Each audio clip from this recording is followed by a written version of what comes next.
Bike ঠিক করতে কত লাগবে? ওই সবকিছু মিলায় আমারে 1,000 টাকা দিয়ে দিন। 1,000 টাকা? মনে ওরা 1,000 টাকা দিয়ে দিত। জি ভাইয়া, আই ধর। ম্যাডাম, আপনার হাতে এটা ওই বিশেষ পরীক্ষার নোটবুক না? এই, তুই কি করে জানলি আমার হাতে বিসিএস এর প্রস্তুতি নেওয়ার নোটস? আমি চিনি ম্যাডাম, ওই জায়গায় ওই যে কোচিং এর নামটা লেখা আছে। এই কোচিং এ আমিও পড়তে চাইছিলাম, তো ওই সামর্থ্য গোলায় নাই, এই জন্য ভর্তি হইতে পারে নাই। আমি নিজেও বিশেষ পরীক্ষা দিব, তো প্রস্তুতি নিতেছি। কি? আরে তুই একটা মেকানিক হয়ে তুই কোচিং এ পড়তে চাচ্ছিস? হ্যাঁ, আর কি বললি তুই? তুই বিসিএস এর প্রস্তুতি নিচ্ছিস? এই, আমার সাথে কি ফাজলামি করতেছিস? হ্যাঁ, তুই জানিস বিসিএস এর জন্য প্রস্তুতি নিতে হলে কত কি করতে হয়, কত টাকা পয়সা লাগে? তুই তো সামান্য একটা মেকানিক, তোর কোনো যোগ্যতা আছে বিসিএস এর প্রস্তুতি নেওয়া? ফাজিল জানি কোথাকার, আসছে মস্করা করার জন্য। হ্যালো, বিসিএস এর ফুল ফর্ম কি তুই জানিস? জানি তো, বাংলা। তাই রাখ, কি বলবি? হ্যাঁ, এরকম দুই চারটা ফুল ফর্ম না ইন্টারনেট ঘাটলে ছোটখাটো ছেলে মেয়েরা সুন্দর মতো বলে দিতে পারে। তো তুই কি ভাবছিস? হ্যাঁ, তুই বিসিএস এর ফুল ফর্ম বলবি আর আমরা এটা বিলিভ করে নিব হ্যাঁ তুই সত্যি সত্যি প্রস্তুতি নিচ্ছিস? আচ্ছা, একটা কথা বলতো, এই যে তোরা যারা ছোট লোক শ্রেণীর মানুষজন, এই যে মেকানিক, তারপর হচ্ছে মানুষের বাসায় কাজ করিস, তোদের এত বড় স্বপ্ন কোত্থেকে আসে রে? কিভাবে দেখিস? তোরা জানিস না স্বপ্ন দেখতে হলো না টাকা লাগে, টাকা, বুঝতে পারলি? যেটা কিনা তোদের নাই।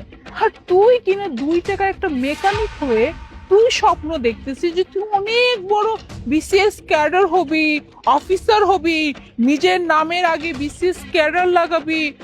মানে আমি বুঝলাম না আসলে তোদের, না আসলে কি বলবো, ছোট লোকই তো এটাও জানিস না কখন কি স্বপ্ন দেখতে হয়, কখন কি আশা রাখতে হয়।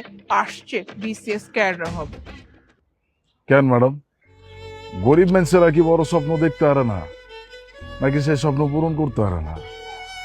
আমার আব্বার মেলা স্বপ্ন, অনেক বড় স্বপ্ন।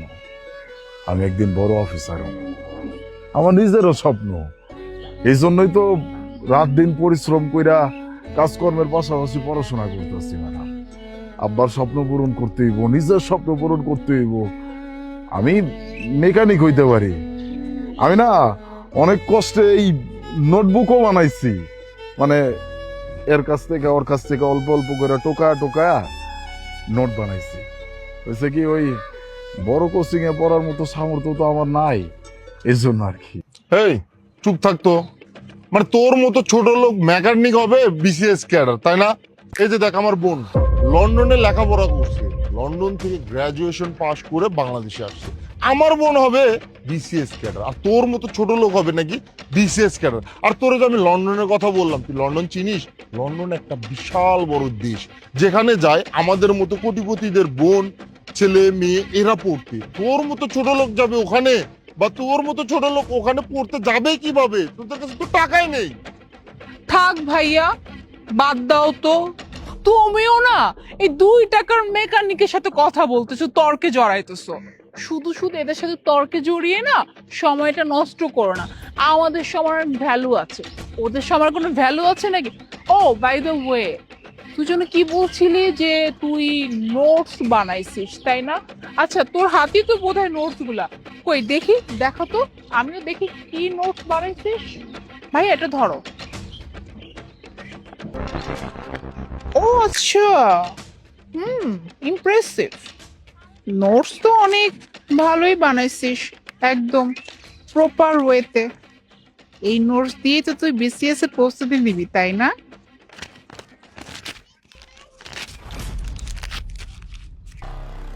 ছোট লোকের বাচ্চা আসছে বিসিএস ক্যাডার হবে। শোন, বিসিএস ক্যাডার হলে কি হবে জানিস? এই যে আমরা যাদের টাকা আছে, পাওয়ার আছে, সবকিছু আছে, আসছে 2 টাকার মেকানিক হয়ে আমার সামনে দাঁড়িয়ে বলে আমি বিসিএস ক্যাডার হব, অফিসার হব।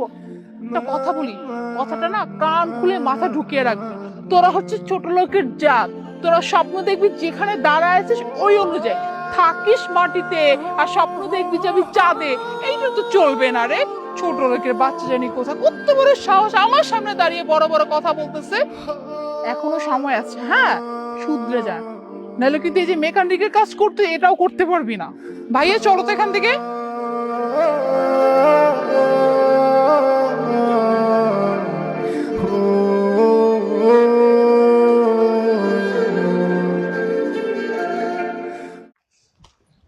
এই, আমার বাড়ির সামনে কি করতেছিস?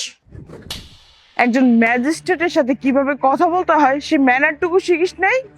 সরি ম্যাডাম, সরি, আসলে আমরা বুঝতে পারি নাই স্যার ম্যাজিস্ট্রেট, কিন্তু স্যার কেমন জানি চেনা চেনা লাগতেছে, কই যেন দেখছি।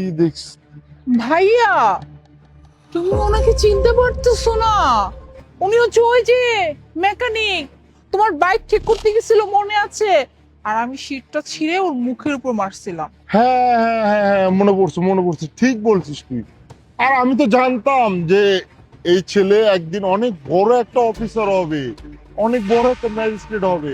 আর আসলে সেদিন যে আমি কথাগুলো বলছিলাম, কিন্তু আমি কিন্তু নিজের থেকে মানে ইচ্ছে করে বলছিলাম যেন তুমি নিজের থেকে মোটিভেট হও, এই জন্য কথাগুলো বলা, তাই না রে?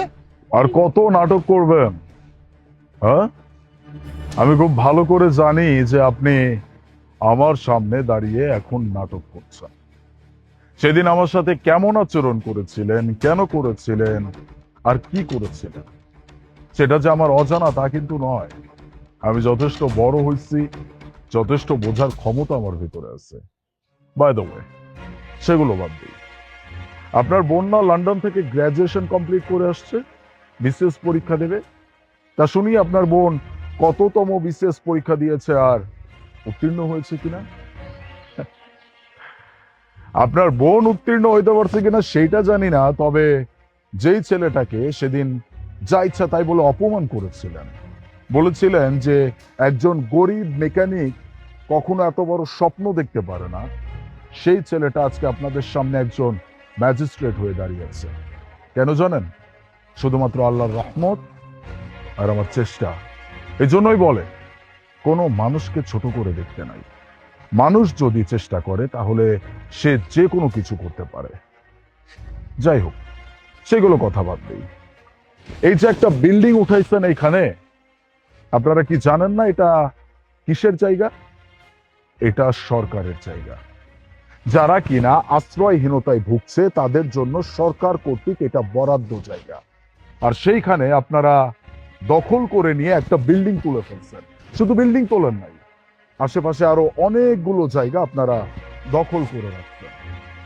এতদিন পর্যন্ত এখানে যে বা যারা দায়িত্বে ছিলেন তাদেরকে টাকা দিয়ে হয়তো বা এত কিছু করে ফেলছেন, কিন্তু এখন থেকে এই জেলার দায়িত্ব আমার। আমি জানি কোথায় কি করতে হবে।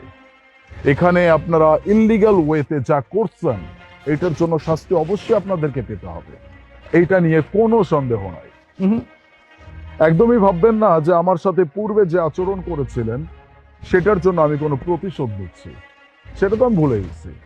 আমার যে উত্তর দেওয়ার সেটা আমি আমার কর্ম দিয়ে আপনাদেরকে দিয়ে দিচ্ছি, কিন্তু এইখানে আপনারা যা করছেন এটা সম্পূর্ণই নেই। দ্যাটস ওয়াই শাস্তির ব্যবস্থা তো আমার অবশ্যই করতে হবে। আফটার অল আমি একজন ম্যাজিস্ট্রেট। দেখুন sir, I am really sorry ওই দিনে ব্যবহারের জন্য। আমার আসলে উচিত হয় না আপনার সাথে ওরকম ব্যবহার করার। আর আমি যা কিছু করছি এখন বুঝতে পারতেছি যে আসলে কোনো মানুষকে এভাবে ছোট করতে হয় না। মানুষ চাইলেই চেষ্টা করলে সব কিছু করতে পারে। প্লিজ স্যার, আপনি আমার উপর বা আমার ভাইয়ের উপর রাগ থাকবেন না, আমাদেরকে মাফ করে দিন। সরি আপনারা আপনাদের পকেটে রেখে দেন, অন্য কোথাও কাজে লাগতে পারে। আপনাদের সাথে বাকি কথা হবে আমার কোর্টে। আর হ্যাঁ, যতদিন পর্যন্ত এই ব্যাপারের কোনো রায় না আসবে ততদিন পর্যন্ত আপনারা সিটির বাইরে যেতে পারবেন। আর যদি এই সিটির বাইরে যেতেই হয় আমাদের পারমিশন ছাড়া কোথাও যেতে পারবেন না, কথাটা যেন মাথায় থাকে। স্যার চল।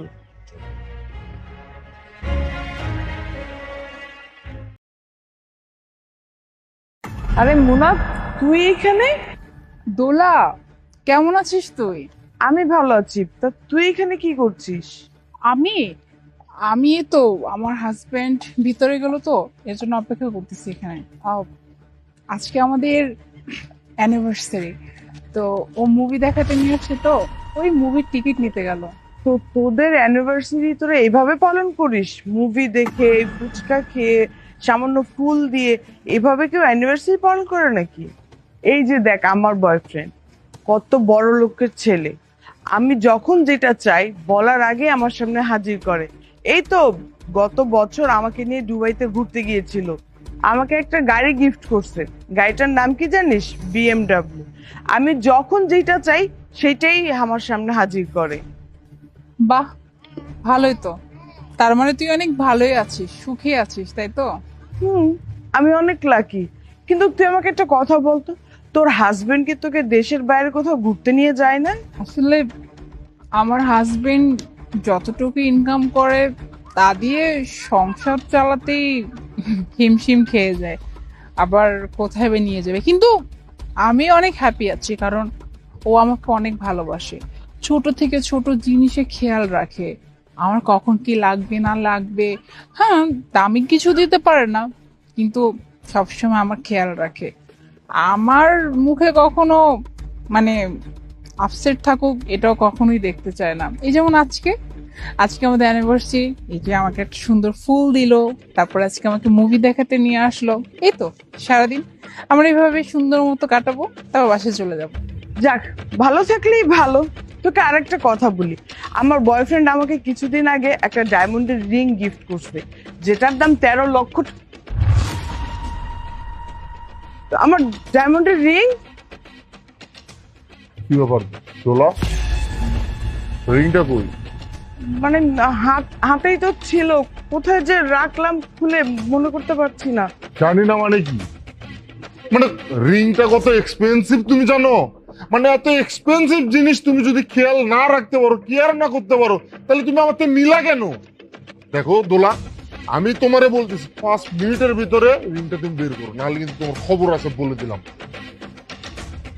কি ব্যাপার দোলা, তোর হাজবেন্ড তোর সাথে এরকম ব্যবহার করে?